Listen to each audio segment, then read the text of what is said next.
Anytime you click on an agent in our system, you will see a complete summary of the data that we have. First, you will see the agent's name and contact information. Next, you will see the office name, the company and the franchise where they work, as well as the address in the city that they work in. You will also see the number that says office average production. This is the average number of transactions that have been closed by the agents that work in this office in the last 12 months. What this does is it acts as an effective comparable number to compare this number of the average agent in this office to the production numbers for this agent specifically, to begin to have a conversation with them about how they fit in the office that they work in currently. Below that, you will see first transactions in their current office, in the MLS, and their most recent transaction dates. This, of course, can provide insight to you in understanding how long they've been in the business and how long they've worked where they're working. On the upper right-hand corner of the agent summary page, you will see your closest office address. What this is it's our office match function. We take every agent's deals from the last 5 years and we plot them on a map. We find their center point of production from those deals, and we map that location to your office to tell you which of your offices this agent is best recruited into, again, based upon where they close their production. You'll also see a comparative number here that shows you how far this agent works from your closest office, as well as how far they work from their closest office. After that, we have their center of production zip code. That's specifically where that center point of their business lies. The bottom right-hand corner contains our agent machine learning intel. The first score that you'll see there is a rookie potential rating. This rating is a score that we give all the agents in the MLS who have recorded their first transaction within the last 3 years. That's how we define a rookie. This score tells us the probability that this agent will still be in the business in their 4th year, and at that time that they'll be closing more than $3 million in volume. Now this number, again, is a percentage. You'll only see this number show up for new agents. When you see this number, you will see the probability that this agent will be a career agent. When we're looking at these percentages, what we see is for an agent in their first year in the business, they typically have a score of about 20% as an average. The average 1-year agent is doing 20% as far as the score. When we're talking about recruiting using this score, I like to say that you'll find great success in recruiting those agents who have a score between 40 and 60%. This score allows you to find a group of agents who are flying under the radar in their office. Let me tell you what this means.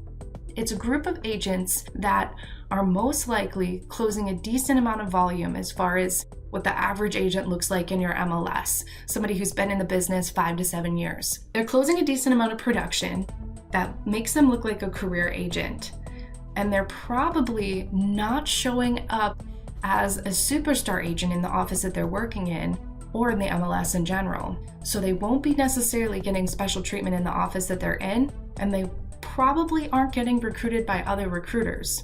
So this group of agents, again, in that 40 to 60% range, will be very appreciative of a reach out from you and the attention that you give them in telling them that you believe they're going to be very strong agents one day. The next score here is the current switch risk. This score indicates the probability that this agent will leave their office in the next 3 months. This is an indicator that is a green, yellow, or red color. Green means this agent isn't more likely than the average agent to switch offices in the next 3 months. Yellow, this agent is 5 times more likely than the average agent to switch.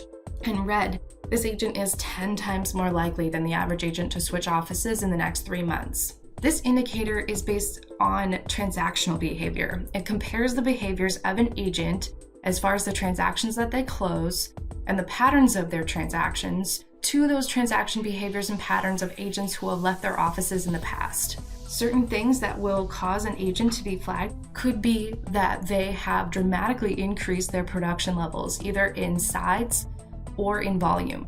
It could also be that this production has dropped off. Another indicator that an agent might be leaving their office would be that they've stopped taking on new listings. If that's the case, they will be flagged. The listing effectiveness grade is an A through F score that we give every single agent in the MLS who's recorded at least 6 transactions within the last 6 to 18 months. We grade all the agents on a curve based upon how well they handle the listings that they take. The top 20% of the agents in the MLS get an A, and the bottom 20% of the agents get an F, and we curve them from there.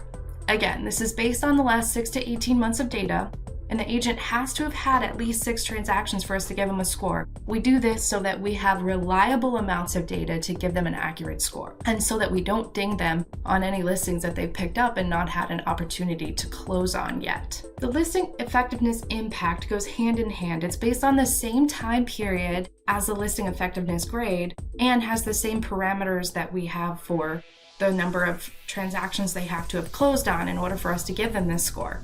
But this score compares the amount of volume that this agent has closed on the listings that they took as compared to what the completely average agent in the MLS would have done given the exact same listings. This agent, for example, has closed $195,000, almost $196,000 more than the average agent would have given the exact same listings. The 5-year batting average is the amount of listings they've taken in the last 5 years and what percent of those listings that they took that they've actually closed on. The next tab in the agent detail summary is performance. This performance tab shows you the last 12 months of data for this agent. You can see their total closed volume and the primary county that they closed business in the last 12 months. You can also see their year-over-year increase in dollars, volume, and sides.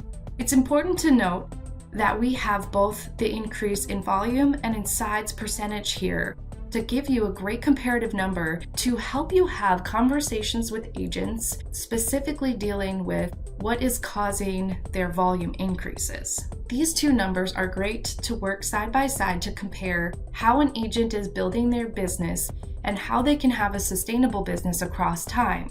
You can see that an agent's volume might be up year over year and their sides might be down. That could indicate that they've been doing much higher price listings than they've done in the past. You could also see that this agent's deals are down year over year more than the volume is down year over year. They could be cushioned here by the rising price points across the country. You have the number of closed transactions and closed sides. The difference that you see here is specifically because we give an agent a half a side credit if they co-list or co-buy. This allows you to see how often an agent is co-listing or co-buying with somebody else throughout the last 12 months. This agent, for example, has worked with someone else for 2 of the deals that they were a part of, which makes their closed sides and closed transactions different. You can see their new listing generation as well as any current listings they were holding on the date of our data update. The total closed volume percentile and the total number of sides percentile again compares the agent against the MLS. The average and median close price give you what a typical deal looks like for this agent in particular. Selling and listing side percentage break down for you how often an agent is working on the listing side versus the buying side. And list to sell ratio is the list price of this agent's properties compared to the selling price. Are they getting all they're asking for on the listings that they take? And the average days on market is listed here as well. At this point, I like to note that our data is updated in the Realytics portal every month on the 10th of the month. We updated it through the most recent closed month, and all the data that you will find here is based specifically on the last 12 months of production, unless I've indicated otherwise. If you need any assistance in either understanding the data, technical help, or account setup, please reach out to support@realytics.com or fill out a support ticket by clicking Request Help.